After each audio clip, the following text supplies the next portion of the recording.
Hello and welcome to Battlefront. This is the latest Battlefront, not the two that came out ages and ages and ages ago. I've been trying to do a review on this game for ages. Absolutely ages. It's taken me over a month to try and work out what the hell I thought of this game. I've come to the conclusion that it's a Marmite game. If you don't know what Marmite is, it's something we have in the UK. And their slogan is, you love it or you hate it. It's something you eat. And this is fitting for this game because wherever you look on, yeah, be it Amazon or Origin, half the people seem to love it and half the people seem to hate it, and there's a little bit of a bias in between, and some people don't really know. But it's that 50-50 split. Now, I've been playing this for a while, and this is, by the way, the first game I ever played. So, if you're wondering why I'm sort of shooting everything and that sort of stuff, it's because I didn't know really what was going on. But I sort of wanted to show you the curve, or the lack of a learning curve with this game. You can just jump into it super quickly. But anyway, this game, I have to say, is quite fitting. Really, I like Marmite, and I really quite like this game. I'm sort of taking it from a face value. When I look at a game like Battlefront, I have to sort of look at it and think, well, why do I enjoy it? You know, what do I enjoy about it? Don't get me wrong, there are things that really bug me and I don't like, but these are nothing that I would, that won't be fixed and patched or whatever. And in terms of a game, what I'm going to get out of it, this is fun. This is a really, really fun game. I played with some friends. I played the beta when it was released. I played that on PC. This isn't PC, by the way. This is a PS4 version. When it comes to games, especially in a series, I like to stick with one platform. And the original Battlefront series I played on the PS2, pumped so many hours into. So I wanted to pick it up on the PS4 to do a real comparison. This game feels quite arcadey in the way it plays. It's gorgeous though. If this is the console version, so it's not even the best it can be, but it's absolutely gorgeous. If you wanted, it's not photorealistic, but the art style they've done, it's so close, it's believable, but it feels arcadey, and I like that. I like the how you point and shoot at someone. The lasers sort of don't quite go straight, and some people don't like that. I do. I like that. It kind of reminds me of the original Battlefront series, and the way that you pick up the little, I don't know, token things off the ground, and that allows you to get out your new your power ups, I suppose. And the sounds as well. Whoever did the sounds for this game is a genius, because the first time one of those implosion bomb things went off, it made me jump. It actually scared me because I had it a bit loud. The sounds are beautiful, and it's these things that allow me to have fun with the game and get immersed within it. No, it's not as good as the originals, but that's what I kind of expected. I mean, it's made by EA, and they haven't had the best track record, have they? I didn't really jump onto all the hype when EA sort of, when they announced it, they were, that foot came down from the 8080 and everyone applauded and whatever. I didn't really jump on the hype. I'm sort of glad I didn't, because if I did, I might have had a different view of this. But taking it at face value, I really enjoyed it. I've put quite a few hours into it. I've played with friends. I've upgraded my character. I quite like it. I like the way you can make your own virtual Star Wars character and go into the game, and that's great. Things I don't like, the biggest for me is the vehicles. One of the things I loved about the originals was the fact that I could go up to an 8080 or a speeder bike and just get onto it, drive off. In fact, I think if EA put in the same system they did in their Battlefield series into this, it would be brilliant. When you're on the start screen, you can get into a vehicle and go off, which means those who want to get into the TIE fighters and X-Wings can. They can practice in those and get better.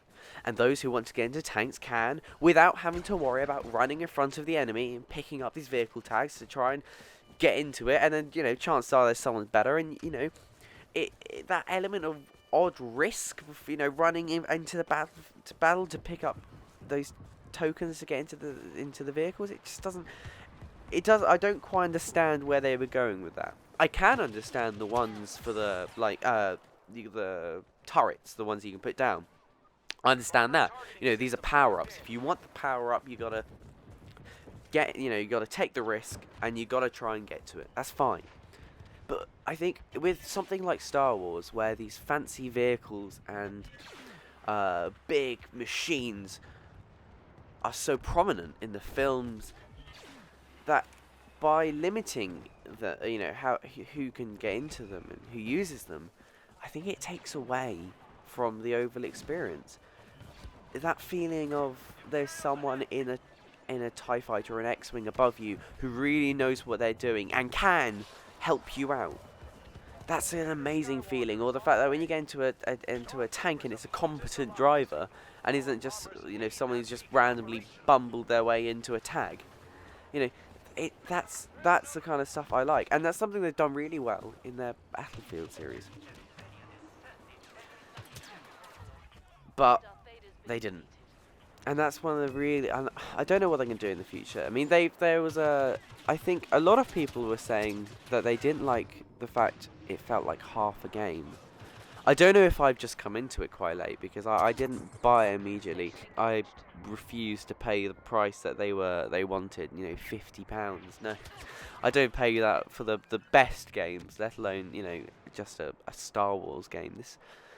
I think they would have actually reduced the amount of people that dislike the game if instead of charging £50 for it, they charged 20 quid.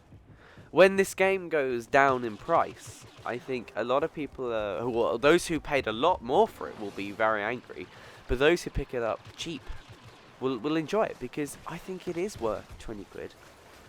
Especially when you can play with your friends, and especially as it's Star Wars, It's not Star Wars, it's not a Star Wars simulator, but it's an arcadey, fun, sort of cross between the original Battlefronts and this sort of and the Battlefield games. It reminds me it's just a hybrid between them, and I like this. I think it's fun. So I can understand why people go annoyed, but I don't think it was worth 50 quid, and I waited. And I think that's maybe made me biased.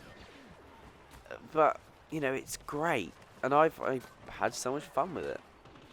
So other things I like the turrets on the Hoth map. Actually, I like the balance of that. The fact that you can, right by the posts you're supposed to activate, you can jump into those. I can't remember what they're called. The turrets they're great against shooting players. I've sat in one of those and got 10-15 kills before finally being blown up by someone with a rocket launcher. But the biggest thing that bugs me about this game has to be the imbalance. So if you haven't, this is Walker Assault, if you didn't realise what I was playing. And Walker Assault has turned into a game mode where the rebels won't win. I played 10-15 matches. Also, when I saw that in the sky, it really took me by surprise. Like that was a moment of love for me. This was insane. It was so cool seeing those big ships in the sky. Wow. Like, I don't know, maybe I got a bit excited about that, but I thought it was brilliant. But Walker Assault, and it's so imbalanced. I've played 15 matches of it, and I've won 2, maybe. Both of those were probably lucky. We weren't particularly strong. I know we managed to camp out the uplinks, and then one of us managed to get the orbital strike, the Rebels orbital strike, and then land it on top of the 8080, and that blew it up pretty quick. So what can they do? That's the thing. That it's out now, and I suppose a lot of people would say the damage has been done. It's so imbalanced, and when it was launched, the content was ridiculous. There was the Walker Assault, and there was the, I can't remember, the one way it's just team deathmatch essentially. And then of course they released the Battle of Jakku, which was cool. I thought there was going to be a bit more with the spaceship, the Star Destroyer stuck in the ground. I thought maybe you could run up to that and stuff, but no, they decided they wouldn't do that. And this is, I suppose it's typical EA really. This is typical EA. It looks pretty. It looks really, really lovely. The sounds are brilliant, and there is a base of a game that could be really good. And I really enjoy, because I take it as it is. I suppose I don't look at. I try not to think about what they could have done. But the thing that annoys people is that, in typical EA fashion, they just left it rough. It feels rushed a little bit. Like they were gonna all the content they're gonna release was actually meant to be in the game, but they sort of wanted to get it by Christmas, so they threw it out early just to make sure they can make their deadline. And as a result, it's a bit of a nightmare for them. They've had to do patches, and they try to sort it out, and a lot of people have got annoyed with it. So I'll leave you with this. If you're gonna buy the game, I would say wait till it's cheap. 30 quid, 20 quid. But if you've bought the game already and you're unhappy with it, try looking at it from face value and what it actually is, and maybe you'll change your mind. But anyway, as you can see, we lost yet again against 18080. So thank you very much for watching, and goodbye.